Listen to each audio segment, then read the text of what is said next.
जय गुरुदेव। अपने गुरु का मानना पड़ता है। यदि हमने अपना मान लिया तो हमारा अहम खड़ा हो जाता है। अहंकार हमें बहुत परेशान करता है। जगत में सर्वत्र अहम से अहम टकरा रहा है। सब दूसरे की गलतियां देख रहे हैं। अपनी गलती कोई नहीं देखता।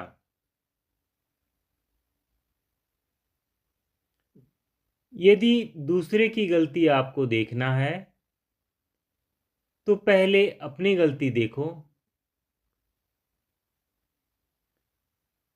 यदि हमारे अंदर अहम है, हमारे अंदर आसक्ति है, हमारे अंदर कहीं ना कहीं छुपा हुआ कुछ विकार है, तो हमें पहले उसको देखना पड़ेगा। उसको साफ करना पड़ेगा। उसको शुद्ध करना पड़ेगा। इसलिए भक्त के पास इतना समय ही नहीं होता कि वह दूसरों के गुण और अवगुण की ओर ध्यान कर सके। जो दूसरों के गुण और अवगुण देखने में लगा रहता है वह भक्त ही नहीं। श्रीमद् भागवत में उद्धव जी प्रश्न करते हैं भगवान कृष्ण से कि गुण क्या है और अवगुण क्या है। तो भगवान कृष्ण ने बड़ा सुंदर उत्तर दिया है। उन्होंने कहा कि दूसरों के गुण और अवगुण को देखना यह सबसे बड़ा अवगुण है, और दूसरों के गुण और अवगुण को नहीं देखना यह सबसे बड़ा गुण है।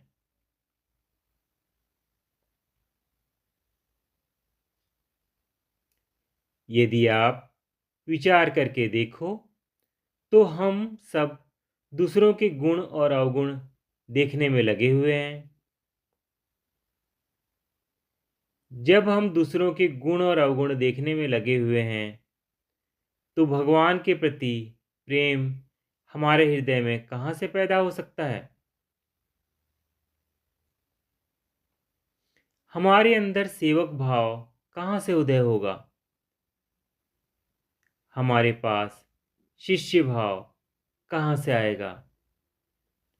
और शिष्य भाव नहीं आएगा, सेवक भाव नहीं आएगा, तो फिर सखा भाव, मित्र भाव, जो कि बहुत ऊंचा भाव है, उसके आने की तो कोई संभावना है ही नहीं।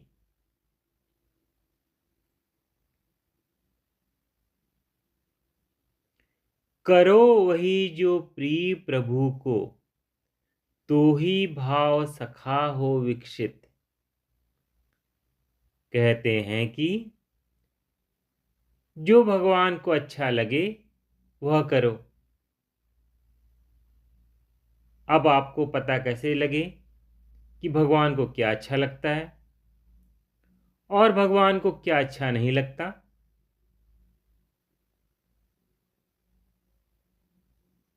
यह पता कैसे लगे।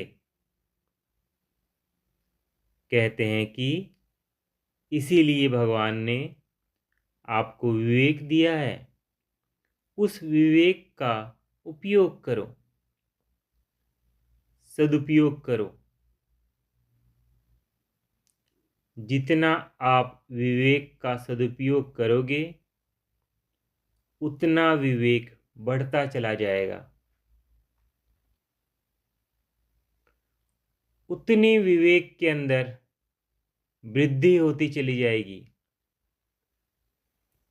क्योंकि विवेक अंतरात्मा की आवाज है।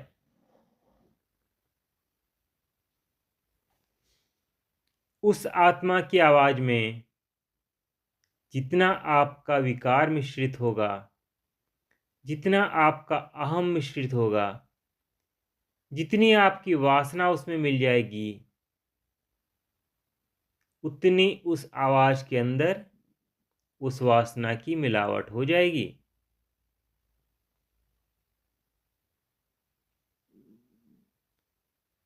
वह विवेक की आवाज़ नहीं होगी, वह विवेक के माध्यम से आपकी अपनी वासना की आवाज़ होगी। तो अपनी वासना की आवाज़ को मत सुनो। वासना और विवेक के अंदर अंतर समझो, अंतर को पहचानो और विवेक की आवाज़ को सुनने का प्रयत्न करो और विवेक के अनुसार अपने कर्तव्य का निर्णय करो।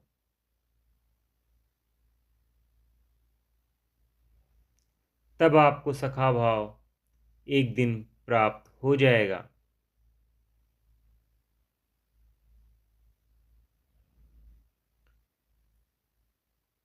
करो वही जो प्रिय प्रभु को, तो ही सखा भाव हो विकसित, तभी सखा संतुष्ट तुम्हारा।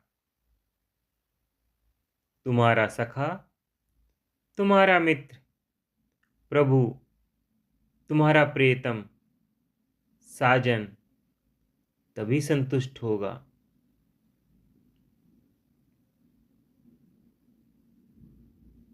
जो भगवान चाहते हैं वही करो। और भगवान क्या चाहते हैं यह आपका विवेक बतलाएगा। साधना करके विवेक की आवाज़ को सुनने का प्रयत्न करो। विवेक की आवाज़ सुनी जाती है सत्संग से, पठन पाठन से, सेवा भावना से और सबसे बढ़कर के साधना से।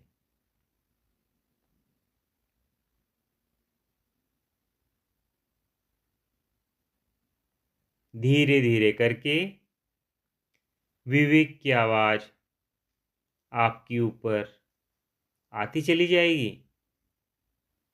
आपके समक्ष झट पता चल लग जाएगा कि यह विवेक बोल रहा है या मेरे अंदर की वासना बोल रही है।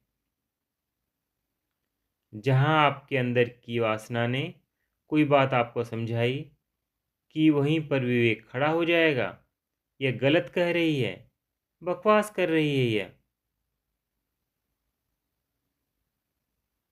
यह मैं नहीं कह रहा, यह वासना कह रही है।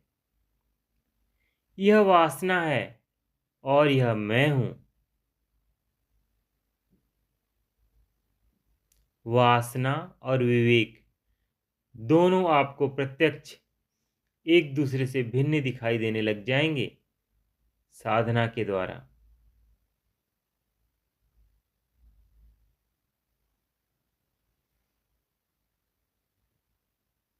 जय गुरुदेव।